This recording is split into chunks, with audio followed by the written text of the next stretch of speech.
Hi friends, welcome to Pudhumalar Vilas. இன்றைக்கி நம்ம வீட்டில் என்ன சமையல் அப்படின்னு சொல்லிட்டு பார்க்கலாமா? இன்றைக்கி இது ஹாட் பாக்ஸில் ஒயிட் ரைஸ் வச்சுருக்கேன். குக்கரில் வைக்கல, வடித்து தான் நான் சாதம் வச்சுருக்கேன். இது பார்த்திங்கன்னா கத்திரிக்காய், முருங்கைக்காய், உருளைக்கிழங்கு போட்ட திருநெல்வேலி தேங்காய் அரைச்சி ஊற்றின சாம்பார், ஸ்பெஷல் சாம்பார். இது மாங்காய் மார்க்கெட்டுக்கு போயிட்டு வாங்கிட்டு வந்திருந்தேன். மாங்காவை கட் பண்ணி மிளகாத்தூளும் உப்பும் போட்டு ஒரு 2 நாள் ஊற வச்சு, அதுக்கப்புறம் எண்ணெய், கடுகு, கருவேப்பிலை இதெல்லாம் போட்டு தாளித்து, பூண்டு தட்டி போட்டு உப்பு பெருங்காயெல்லாம் போட்டு சூப்பராக தாளித்து வச்சுருக்கேன். இது ரொம்ப நல்லாயிருக்கும். ஆனால் ஃப்ரிட்ஜில் வச்சுக்கணும், வெளியே வச்சா பூசணம் முத்துரும். இது பாவக்காய் என் வீட்டுக்காருக்கு பிடிக்காது, எனக்கு ரொம்ப பிடிக்கும். அதனால் எனக்காகவே எப்போயாவது தோணுச்சு அப்படின்னா பாவக்காய் வாங்கி இந்த மாதிரி வச்சுருவேன்.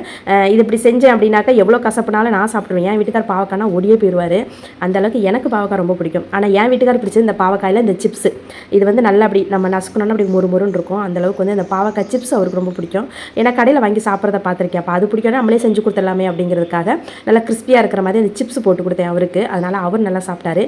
பீட்ரூட் பொரியல் எங்களுக்கு செஞ்சேன். அப்புறம் காரமே இல்லாமல் என் பிள்ளைக்கு என் பையனுக்கு நான் பீட்ரூட் கொஞ்சம் தனியாக எடுத்து வச்சுட்டேன். நெக்ஸ்ட் பார்த்திங்க அப்படின்னா இந்த மஞ்சாடியில் தயிர் வச்சுருக்கேன். தயிர் டெய்லி சாப்பிட மாட்டோம், எப்போயாவது சாப்பிடுவோம். தயிர் அப்படி இல்லைன்னா ரசம், இந்த மாதிரி ஏதாவது ஒன்று இருக்கிற மாதிரி பார்த்துப்பேன். இன்றைக்கி நம்ம வீட்டில் லஞ்ச் இவ்வளோ தான். இந்த லஞ்ச் எப்படி இருந்துச்சு அப்படின்னா மறக்காமல் கமெண்ட் பண்ணுங்கள், சேனலை சப்ஸ்கிரைப் பண்ணுங்கள். இன்னொரு வீடியோவில் பார்க்கலாம். அது வரைக்கும் டாட்டா, பாய்.